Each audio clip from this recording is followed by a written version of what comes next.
ओम शांति। आज है 27 जून की मुरली। आज की मुरली में बाबा अपन कह कि अपना अपना बिल्कुल पवित्र बनाओ, यानी आत्मा के अंदर जो भी विकार है वह खत्म करांगा ज्ञान और योग जदि तो आप पवित्र दुनिया में जा सकांगा।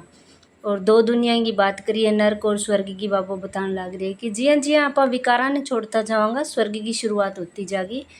तो आत्मा ने बिल्कुल बाबा की याद पवित्र बना के पावन बना के फिर ही घर जा सकेगी आत्मा।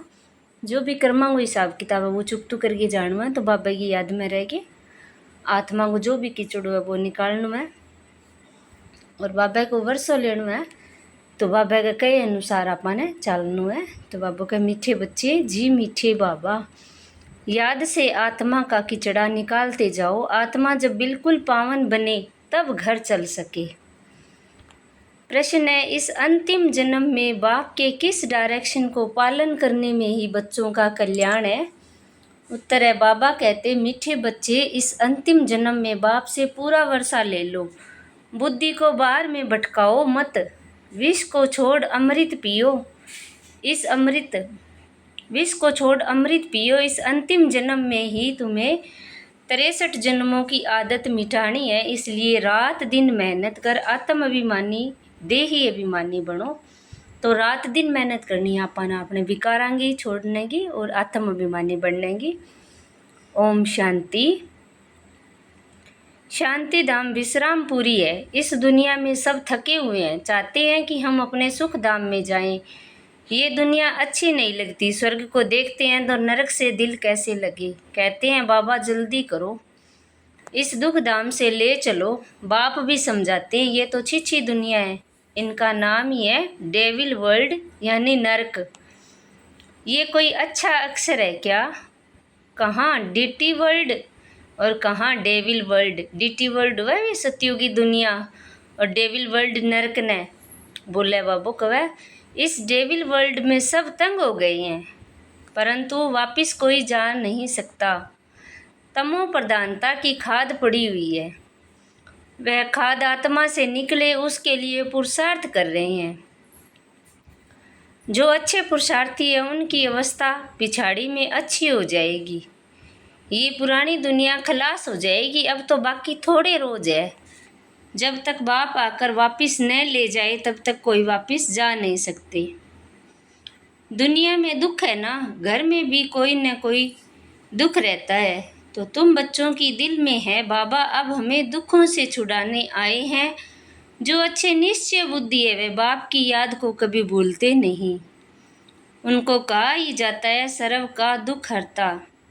बच्चे ही पहचानते हैं, अगर सब पहचान लेवें तो फिर इतने सब मनुष्य कहाँ आकर बैठे। ये हो न सके, इसलिए ड्रामा में युक्ति ऐसी रची हुई है। जो श्रीमत पर चलते हैं वही ऊंच पद पा सकते हैं। बाबू का जी का निश्चय बुद्धि होगी, बाप की श्रीमत पर चलेगा बंग ही सुख की दुनिया यानी ऊंच पद पा सकेगा। वहाँ ऊंच पद पा सकते हैं वह तो ठीक है, सजाएं खाकर भी शांति धाम और पावन दुनिया में जाएंगे, परंतु ऊंच पद पाने के लिए पुरुषार्थ करना पड़े ना। दूसरा पावन बनने बिना पावन दुनिया में कोई जा न सके। ये जो कहते हैं कि फलाना ज्योति ज्योत समाया वापिस गया, ये हो नहीं सकता। जो पहले पहले सृष्टि पर आए हैं लक्ष्मी नारायण वह भी वापिस जा नहीं सकते, तो और कोई कैसे जा सकते हैं। इनके भी अब 84 जन्म पूरे हुए हैं, अब जाने के लिए तपस्या कर रहे हैं। सब पुकारते ही हैं एक बाप को, ओ गॉड फादर ओ लिबरेटर। वह गॉड फादर है दुख हरता सुख करता। कृष्ण आदि और किसको थोड़ी पुकारते हैं। क्रिश्चियन हो मुसलमान हो सब ओ गॉड फादर कह बुलाते हैं। आत्मा बुलाती है अपने फादर को, फादर कहते हैं तब जब समझते हैं हम आत्मा हैं। आत्मा भी कोई चीज़ है ना, आत्मा कोई बड़ी चीज़ नहीं है, वह तो एक स्टार है और अति सूक्ष्म है। जैसे बाबा है वैसे ही आत्मा का स्वरूप है।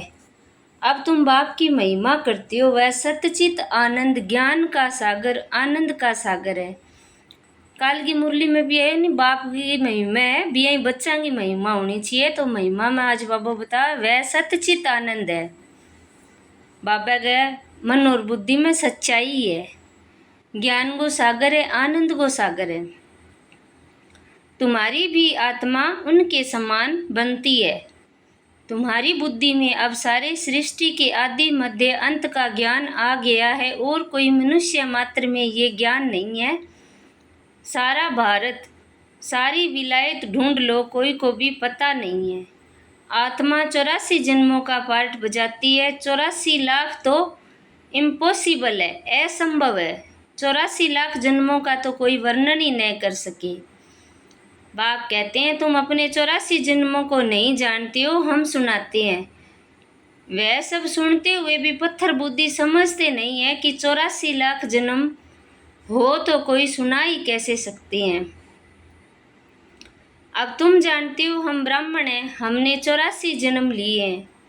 ब्रह्मा ने भी 84 जन्म लिए हैं, विष्णु ने भी 84 जन्म लिए हैं। ब्रह्मा सो विष्णु और विष्णु सो ब्रह्मा। लक्ष्मी नारायण ही 84 जन्म ले फिर ब्रह्मा सरस्वती बनते हैं। ये भी समझने की बात है ना।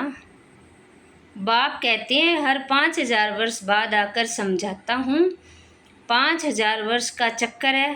अभी तुमने वर्णों का राज भी समझा है, हम सो का अर्थ भी समझा है। हम आत्मा सो देवता बनते हैं, फिर हम सो क्षत्रिय, हम सो वैश्य और शूद्र बनते हैं।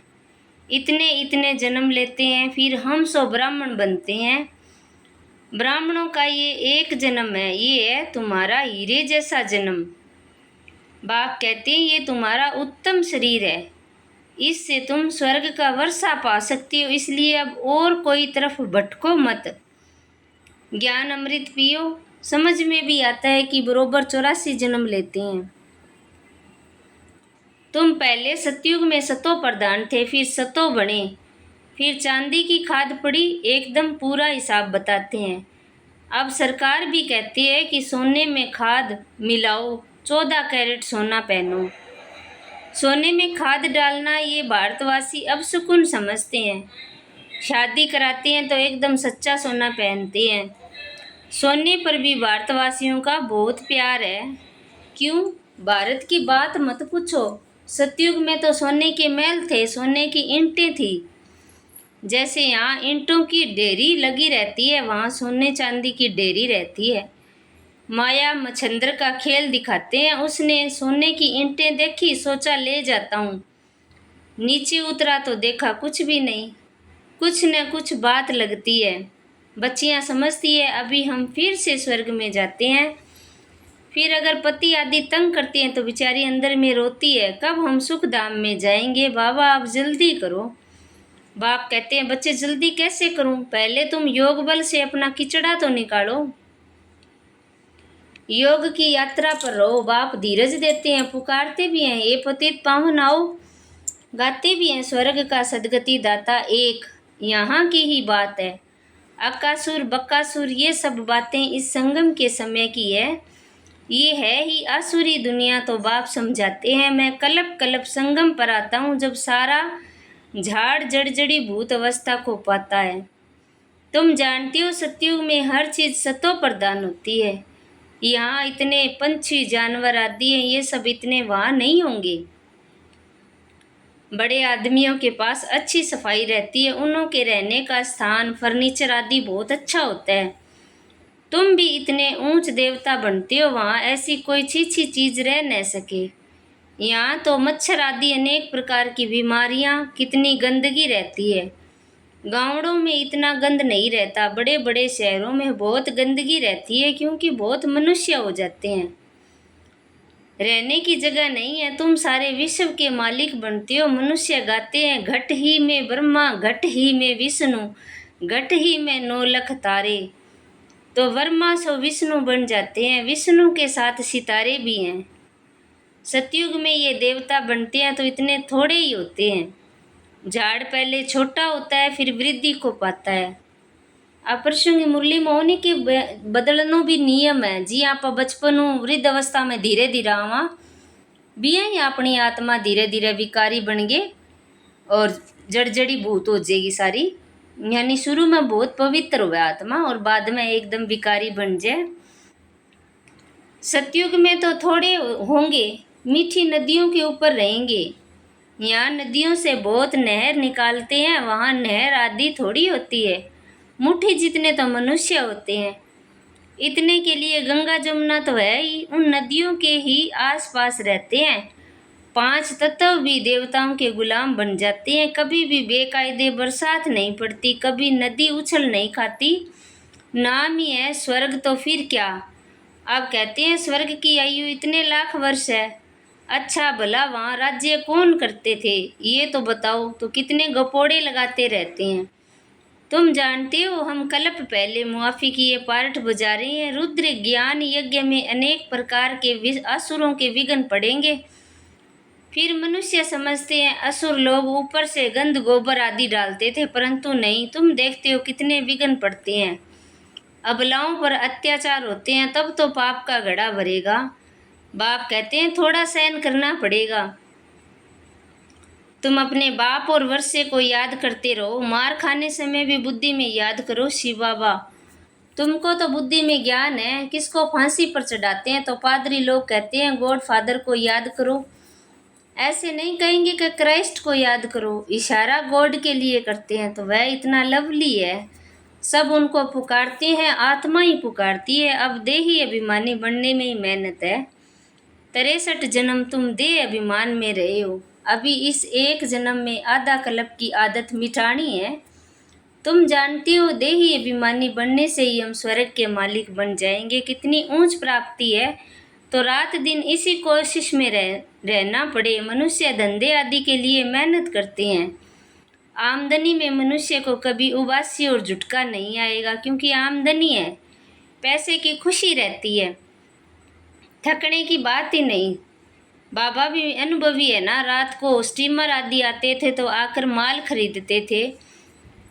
अब तक ग्राहक की जेब खाली न करें तब तक उनको छोड़े नहीं। तो बाबा ने रथ भी पूरा अनुभवी लिया था, इसने सब अनुभव किया है।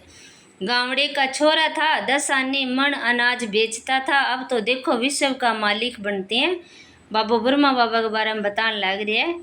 एकदम गांवड़े का था, फिर चढ़ गया तो एकदम ज्वारात के धंधे में लग गया। बस ज्वारात की बात है ये, फिर है सच्चे ज्वारात।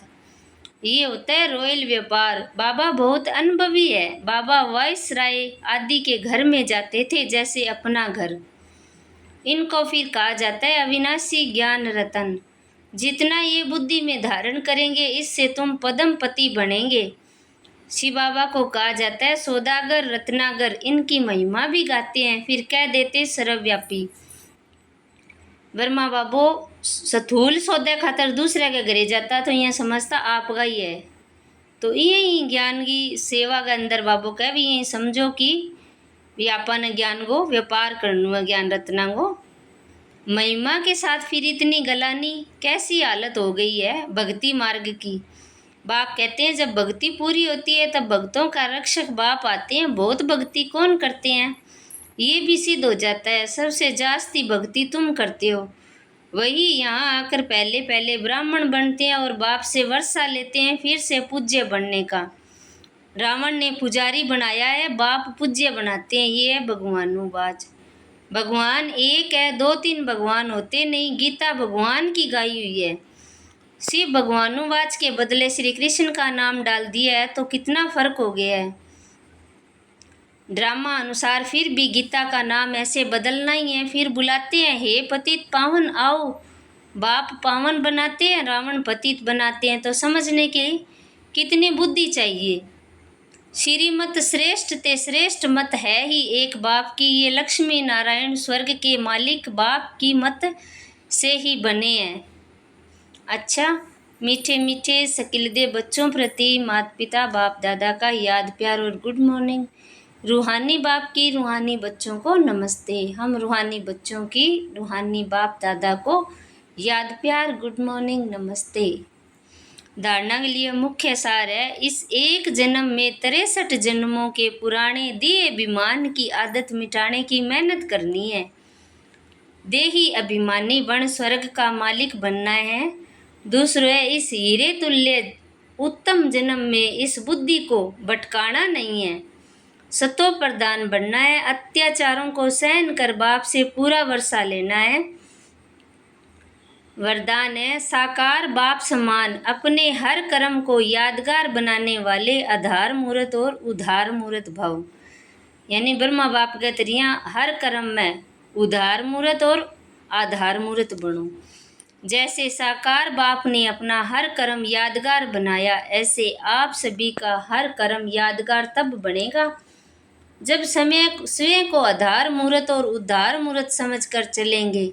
जो अपने को विश्व परिवर्तन के आधार मूर्त समझते हैं उनका हर कर्म ऊंचा होता है, और वृत्ति दृष्टि में जब सर्व के कल्याण की भावना रहती है तो हर कर्म श्रेष्ठ हो जाता है। ऐसे श्रेष्ठ कर्म ही यादगार बन जाते हैं। किसा कर्म जिका में कल्याण की भावना रहेगी दृष्टि और वृत्ति में। स्लोगन है सत्यता की शक्ति को धारण करने के लिए सहनशील बनो। व्यक्ति सारा है इस सहज योगी जीवन में अगर मुश्किलातों का अनुभव होता है तो सहज राज्य कैसे करेंगे। यहाँ के संस्कार ही वहाँ जाएंगे। देखो आपके यादगार जो देवताओं के चित्र बनाते हैं उनकी सूरत सरलता जरूर दिखाते हैं, सूरत में सरलता जरूर दिखाते हैं। तो जो जितना सहज पुरुषार्थी होगा वह मनसा में भी सरल, वाचा में भी सरल और कर्म में भी सरल होगा। इसको ही फरिश्ता कहा जाता है। तो फरिश्ता कहने बोला जिका मनसा वाचा और कर्मणा में एकदम सहज होगा, सरल होगा, कोई भी बांगा हलचल को नहीं होगी, अहंकार अभिमान को नहीं होगा, बाना बाबो फरिश्ता बोला है। तो फरिश्ता बनन खातर बाबा की याद में रहना और बुद्धि पुरानी दुनिया में अपन ने हटानी है। अच्छा।